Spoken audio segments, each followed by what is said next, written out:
Miguel Cotto versus Antonio Plaster 2. Had to talk about this fight. And to everybody's surprise, I'm actually happy that this fight is happening. Everybody knows how I feel about Antonio Plaster already. I think that he's a piece of shit. I think that he shouldn't be boxing anymore after being caught cheating in the Shane Mosley fight. He had plaster in his gloves.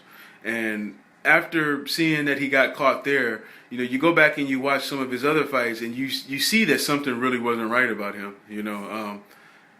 But even after that, even after he got caught and suspended for the year, came back, looked shitty against that bum, he gets rewarded with the big payday versus Pacquiao. Probably going to make the most money that he's going to make for the rest of his career in his matches.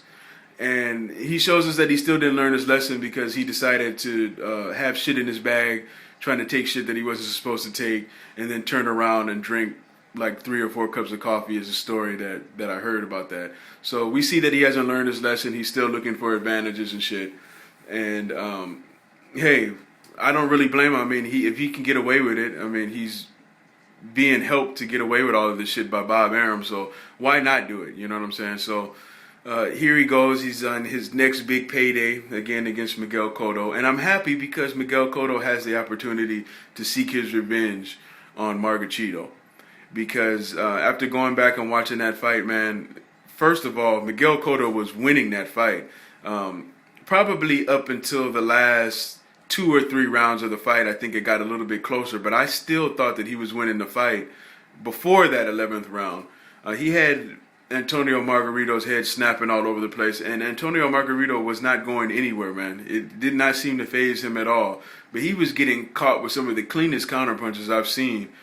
And it just didn't affect him, man. So just going back and looking at that, man, something wasn't right, man. I mean, Cotto has crushed the shit out of motherfuckers' ribs with body shots and taking him to the canvas. And you're going to tell me that this man hits you with such precise fucking punching, accurate, clean, and you're not even fucking moving, man. Something wasn't right, man. Something was not right about that fight. He was cheating in that fight, too. I don't think that he was only using illegal hand wraps. I think that he was juicing as well, because I want everybody to go back and watch just a couple of Antonio Margarito's fights around the Cotto fight and before, and then you'll notice in those fights that certain things don't look right. I mean, even Kermit Cintron said, he really did say this, that he had never been hit with a punch so hard in his life. And I don't see Antonio Margarito as being a one-punch knockout artist. When he stops his opponents, it's over an accumulation of punches. He never just goes out there and knocks somebody out with one punch. So for him to say that's the hardest punch that he ever felt in his life, man, you just look at all of that, and then you factor in the fact that he got caught with the wraps. This motherfucker's been cheating for some time now, and I doubt that Shane Mosley was the first time he decided to load his gloves, because if he felt he needed them against Shane Mosley, then he definitely would have felt he needed them against the guy who was undefeated at the time in Miguel Cotto. So I'm happy that this fight is happening. I hope they let fucking Cotto come in there with fucking brass knuckles and beat the living crap out of fucking Antonio Margarito, man. They should let him fucking just throw bricks at his motherfucking head and shit.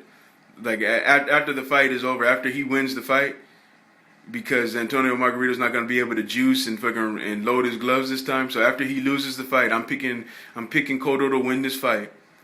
I'm not going to do no detailed breakdowns or anything. Go to another channel for that. I'm just talking with y'all for a second. I hope that after Cotto wins, somebody hands him a fucking brick and he just throws it at fucking Antonio Margarito's head, man, and busts his shit fucking open, man, because Antonio Margarito ruined one of my favorite fighters, man. I mean, Miguel Cotto was definitely one of my favorite fighters, and he hadn't been the same since that fight. And you look at him after the fight, I mean, his head was swollen, man. I mean, he had lumps in his fucking head. I mean, I never seen anything like that, man. And now you notice every time he gets into a fight, a good fight, you see that swelling come back. But I didn't see that swelling before. I mean, his lips and everything always swelled up. But, I mean, his head was swollen, man. I mean, that shit, something wasn't right about that. And you look at the punches that Margarito was hitting him with, and it wasn't like he was really putting a whole lot of power into him. He was kind of just touching him with those, man. So those bricks definitely help him win that fight. So like I say, I hope that Cotto beats the shit out of him, man, and gets his redemption for that. And I hope to never see Antonio Margarito again after that. Unless he's going to go in there with somebody who's going to knock the fuck out of him, like fucking. I'll watch him fight Sergio Martinez, because Sergio Martinez will beat the shit out of Plasterito right now. You guys are going back. I read some comments where people are saying that Margarito would beat Sergio Martinez. I think you're out of your fucking mind, man. I think you're out of your rabbit ass mind if you think that. So that's what I think about it, man. I'm picking Miguel Cotto to win this fight. 12-round decision. He's not going to stop him. 12-round decision, Miguel Cotto. I'll say unanimous decision. I'm out.